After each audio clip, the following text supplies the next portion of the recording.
They say the first time is the hardest. But for me, the fourth time was the one that broke something I couldn't fix.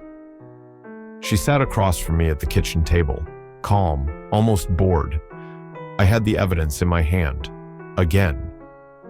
This time, it was a hotel bill, a receipt for a 2-night stay. Same chain as the last one, different city, same pattern. I asked, "Who is he?" She sighed, rolled her eyes. Then came the words, I'll never forget. "You're being controlling again, Caleb." Controlling. That's what she called it. Not betrayal, not lies, not 4 separate men in 2 years. No, I was the problem. Because I noticed, because I refused to play dumb.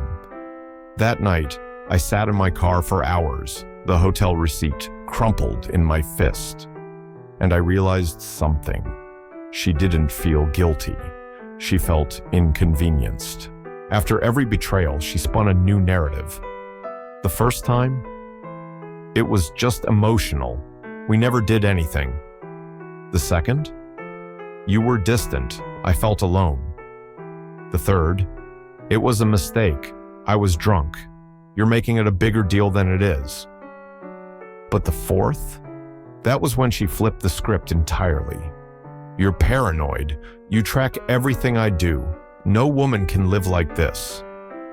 Except I never tracked her, never read her messages, never followed her car. The evidence? It always came to me.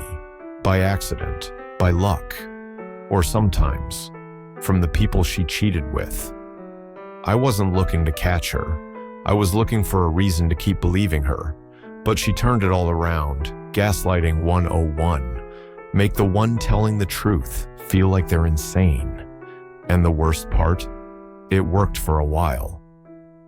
A few days after that last fight, she came to me with tears. Not the loud, messy kind, the quiet, practiced kind. She said, "I know I've made mistakes, but I only acted out because I didn't feel safe emotionally. You always question me, Caleb. That's not love." I stood there, holding my breath, waiting, hoping she'd say something real, something that sounded like regret. But no. She turned it back to me, again. I was the reason she cheated. I was the one who drove her into other arms, because I made her feel watched. She even tried to convince me I'd ruined her self-esteem.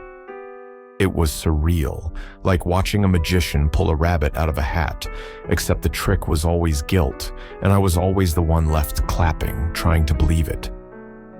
Still, I stayed, because I thought if I just proved I wasn't controlling, she'd stop. She never did. One night, I looked at myself in the bathroom mirror.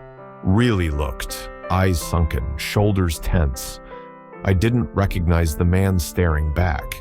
I used to be confident, used to laugh without overthinking what it meant, used to feel worthy of love without having to earn it over and over again. Now, I was walking on eggshells in my own home, over-explaining every text, letting go of every red flag just to avoid being called controlling again. She had built a fortress of excuses, and I had become the guy begging to be let back inside every time she locked the door. But here's the truth no one tells you. When someone keeps cheating and still gets to blame you for it, it's not love, it's leverage. And I was finally starting to feel it snap. She started setting rules, not to stop cheating, but to stop me from reacting to it. If you love me, you won't bring up the past. You can't keep punishing me for things I already apologized for. You're not allowed to question who I see if we're rebuilding trust. Rebuilding? I didn't even get the blueprint. I realized I was being groomed to accept a reality where truth was optional, as long as it was hers. One night, she went out for drinks with coworkers, didn't come home until 3 a.m.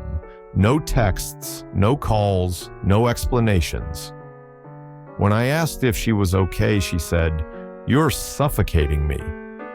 That word again, suffocating. I wasn't trying to control her. I was trying to understand how we went from dreaming about a life together to me being treated like a parole officer she never agreed to report to. That night, I didn't argue. I just said, "Okay." But in my head, I was already packing. I started small, opened a separate bank account, changed passwords she never bothered to remember anyway, pulled out the old storage box where I kept things that still felt like me. She didn't notice. She was too busy texting with her friend from yoga. The same friend whose name had popped up at 2 a.m. weeks ago. I didn't confront her.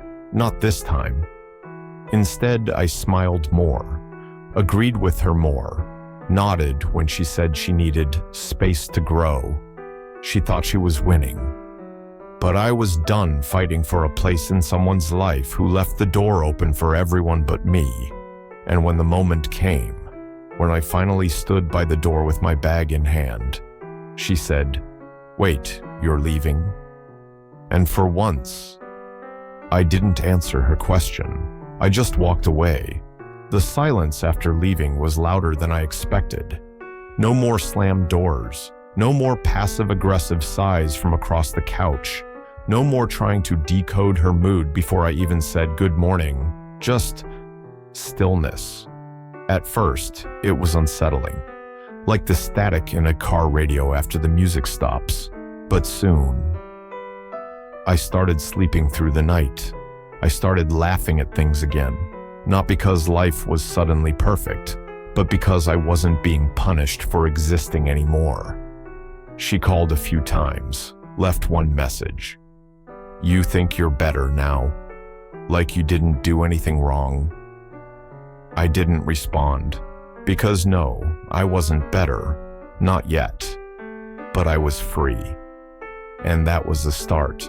People ask me now if I regret staying as long as I did, and the truth is, yeah, I do. But I also understand why I stayed. I wasn't weak, I was hopeful. I believed in the version of her I met, not the one she became.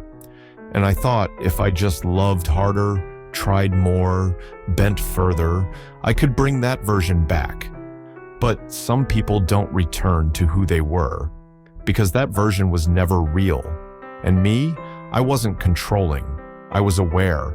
I saw the signs. I named them. I refused to be gaslit into silence.